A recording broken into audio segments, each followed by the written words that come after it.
What's up, guys? My name's Dean, or as most of you know me, Twisty. Let's take a look at Finals Week 2. First game, we got the Hawks against the Dogs. I'm using the lineups from last weekend, just gone.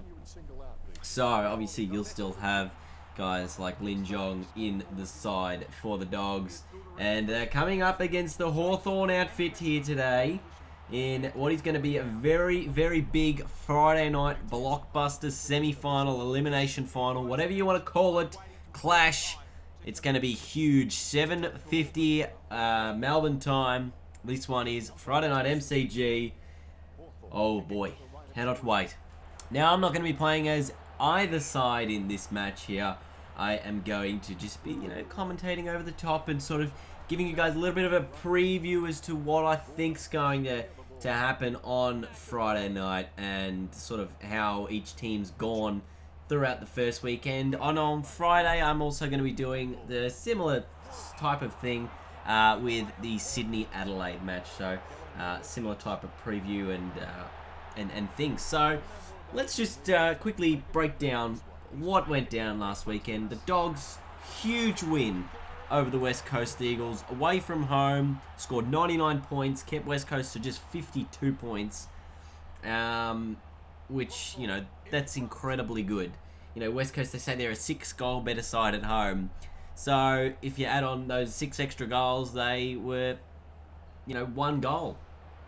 Just 1 goal if they hadn't, had that home ground event. Anyway, that's a bit of the top, but, the Dogs, to keep them to just 52 points is incredible in a final, in a home final too. And they were something special on Thursday night.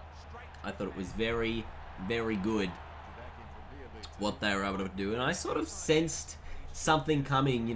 There was a difference between how West Coast played the majority of the season and how the Dogs played the majority of the season. Everyone sort of wrote off the Dogs because of their injuries, but I think we need to look at the fact that, yeah, the Dogs had injuries, but guess what? They still won 16 games. 16 games. That's incredible. It's a huge amount, and they used like the second or third most players on their list in the competition.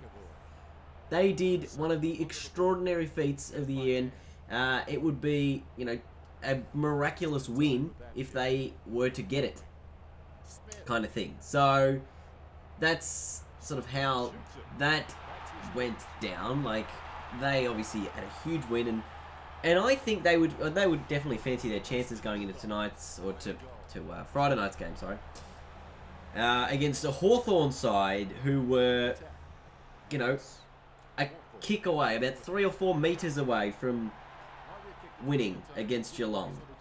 Very disappointed. Obviously, Isaac Smith missed a shot after the siren to give his team the win, very much like Jack Gustafson just missed then. But yeah, that's crazy. They had this incredible match where 2 points separated the sides, and it could have been anyone's game, even when the siren went. That's how close it was. I was surprised we didn't go into overtime. I thought we might have, but we did not go into overtime on Friday night last week. So I'm going to just let this game run out a little bit now, and as we get closer into the second half, I'll sort of dissect a little bit more about what's going to happen, I think. For Rioli, who's run on now, Whitecross going to go to him, or go longer to Fitzpatrick. Jack Fitzpatrick, Fitzy, the man, can line up and kick the Hawks second and give him a 2-point lead. Oh, yes, he does. It's a nice mark on Whitecross now. He's going to have a shot here. Cordy just spinning the ball around his hands. Lines up from 50 metres. Zane Cordy gets another one. The Dogs regain the lead with a quick reply. Just can't get it out of there. 50 at the moment. Easton Wood telling players come at him, and now he goes along the wing towards Morris. He's got another number forward towards Picken. Gets a good grab there out in front of Hill. Picken goes backwards about 50 metres, and he picks off Bruce. Intercept marks and can give the Hawks the lead. Gee whiz, that's a very, very risky kick. And Bruce comes in and kicks the goal. So the Hawks get the lead. 3-5-23. The Dogs 3-3-21. Headed McAvoy. McAvoy with the tap down to Mitchell. Handball to Smith. Handball to Lewis now. Handball towards Shields, but it's cut off by the Dogs. Now Smith gets it back inside the 50. Schoenmakers. Oh, Schoenmakers on half time can line up to give the Hawks a 7-point lead. And that is a sensational kick through the middle. Hawks lead by 7 points at the half-time break. Alright, so it's the second half now. I kind of want to talk about the game now. And then if there's still time left over, then I can do a little bit more commentary. But I really like this matchup here because they've only played once so far this season, if I'm correct. And that was in round 3. Let me just work that out and see if they've actually played more than that. But I'm pretty sure it was just round 3 they played. Hawthorn got the win by just 3 points. If I can remember, Sicily kicked the winning goal. Yeah, so the one time they played this year, Hawthorn got the win by 3 points. It was at Etihad Stadium. Dogs missed a few opportunities, probably could have won the game. And it was also the game that Rob Murphy did his knee. So they, have had, a pretty, well, I don't know. It's like a decent record. It's going to be a very fast-paced match is what I can assure you. Or it'll probably be a very similar match to the one that we just encountered. Geelong have a very, hack the ball forward as quickly as you can style. And the Dogs play in a similar sort of fashion. Just moving the ball quickly through the middle of the ground and to get it forward as quickly as they can. But it's going to be such an interesting matchup because, the Dogs, they've just had a huge win away. Right, so they've got to obviously come back, travel, 7-day break, that's fine. And then they can try and knock off this team who hasn't been knocked out of the finals for 3 years. Or for 4 years, really. Because they've been in the grand final 4 years in a row, going for 5 consecutive grand finals and 4 consecutive flags. It's just quite remarkable what they've been able to do. I'm just going to have a look here.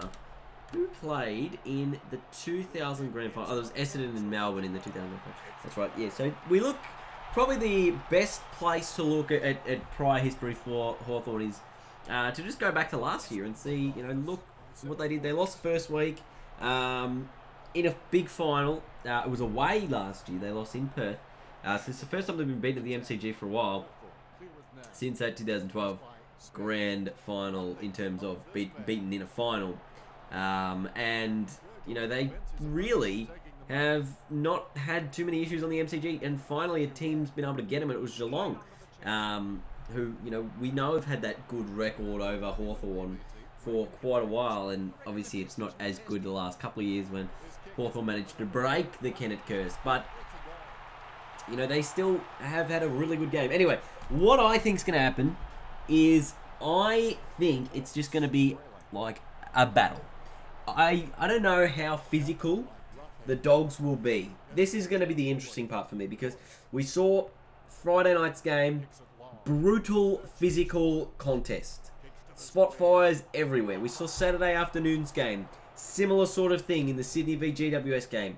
Can the Dogs either withstand the physicality of the Hawks or be able to dish out some of their own physicality? I think that's going to be the key because I think, we've got the unsociable Hawks, which is what we're expecting them to be like throughout this final series, and that's what they've done. They brought that aggression back last week, and whether that tactic works against a team like the Dogs is yet to be seen because we haven't really seen this true aggressive side of the Western Bulldogs yet, and I'd like to see that.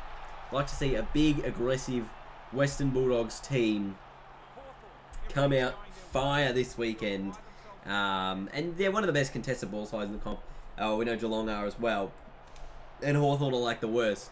So if they can actually get on top in that area, which they did in round 3 as well, I know it won't make too much of a difference anyway because Hawthorn are so good at actually moving the ball. They don't turn it over as much as other sides. But if they can, really use that contested ball to their advantage as Geelong sort of did on Friday night, they will give themselves a real chance. We're looking at players now like Tom Boyd. How good was he over in Perth? guys like Roughhead, still superb as well. This is for the Dogs there, Roughhead I'm talking about here. Paul Lin Jong did his shoulder or broke his arm or something like that, and so he's out for the remainder of the year. Which kind of sucks, but, you know, we need a spark? I don't even know. It's going to be a great game, is all I can tell you guys. I just think it's going to be just another battle. And I think the bye round has really helped. Just last week, you saw the quality of football. I guess the other thing we're going to attribute to the quality of football is that we've known who the top 8 teams in the competition were pretty much the whole year. I think North Melbourne, yeah, they were sort of there on a Fremantle-like slide. They'll fall down dramatically next year. And you'll see a side like St Kilda or Melbourne or Collingwood pop up into that top 8. Or even Port Adelaide to an extent. But you can't really, you know, say that they were part of that elite group of teams, which the 6 that are left, I believe, were the 6 best teams in the competition. I think West Coast had a very inconsistent year, and North Melbourne started really strongly, but then they ended really poorly. So I think we're going to see the quality of football obviously be very high. Whether the bye week helped that, not sure, but definitely made it seem as though it helped, even though, you know, these teams are very, very good teams. So now we're going to see, this is sort of where the ladder was about even at this spot. Which sides were the sides that were able to win the biggest of games, the finals games? And we're going to find that out this weekend when Hawthorn take on the Dogs and when Adelaide take on the Swans. That is going to be a huge, huge weekend of football. Adelaide and Sydney is just such an intriguing match. Obviously in Sydney, that one. But gee whiz. We'll talk about that one on Friday night or Friday afternoon when I get my preview out for that. But that's going to be incredible too. Anyway, I don't even know what's going to happen in this game. I hope the Dogs win.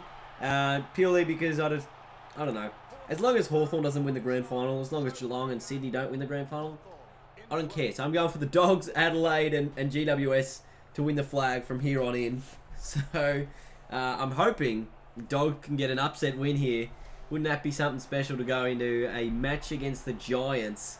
2 of the youngest sides. Well, I guess the Giants aren't really the youngest side anymore because they've got so much experience because they've played together for so long. But, you know, 2 very young sides playing off in the finals. That'd be amazing.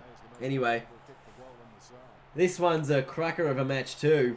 Zane Cordy just gives the Dogs some chance here. It's back to 4 points. Might commentate the end of this one. Could give the Hawks...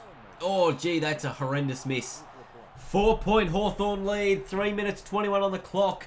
The Dogs have possession in defensive 50. Got to move the ball quick now. This is Biggs doing the kicking in. Where does he go? He goes short to Morris. 3 minutes, guys. You got to move it. Long towards Suckling. He's got a little bit of room out there. It's got Dalhouse, I think, lurking, or maybe it's Liberatore. Plays on immediately. 2 minutes on the clock. Has a bounce. Gambles off towards Roughhead. Inside the 50. Stringer. Smith. Touchdown. Stringer picked it up. Handball over the back. Clay Smith runs in. Gets run down. 30 seconds on the clock. Ball gets kicked out of the defense and the Hawks are going to win it. Oh, what an epic finish. 4-point Hawthorn win. The Dogs have been eliminated from the finals. Could that be the case on Friday night? I certainly hope not. But what a big match. Coming up it is. And I can't wait. I mean, I can wait because I have to wait like 3 or 4 days. But I can wait. It's going to be worth the wait. And it will be Jared wait. Or something like that. Anyway, thanks for watching and I'll see you guys later. Bye-bye.